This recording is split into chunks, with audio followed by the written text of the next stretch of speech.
Video upload দেওয়ার পর Facebook সেটা কতদিন আপনার ফলোয়ারদের দেখায়। আসলে ফেসবুকের নিয়ম এখন অনেক বদলে গেছে। আগে ভিডিও আপলোড দিলে সপ্তাহখানিক চলতো, কিন্তু এখন আপনি যেই ভিডিও দিবেন ফেসবুক সেটাকে রিলস হিসাবে কাউন্ট করে। ভিডিও দৌড়ানোর সবচেয়ে গোল্ডেন সময় হচ্ছে প্রথম 24 থেকে 72 ঘন্টা, মানে প্রথম 1 থেকে 3 দিন। এই সময়ের মধ্যে ফেসবুক পরখ করে দেখে আপনার ভিডিও কতটা ভালো সাড়া পাচ্ছে।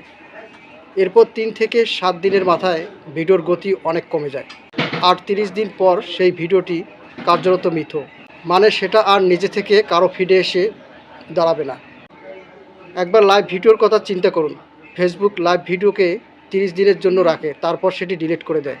তাই যদি চান আপনার ভিডিও মানুষ দেখুক, তাহলে আপলোড দেওয়ার প্রথম 3 দিনের মধ্যেই দর্শকদের অ্যাকশন ধরে রাখার চেষ্টা করুন, নইলে পরের সপ্তাহে সেই ভিডিও ফেসবুক ফিডের আর্কাইভে চলে যাবে।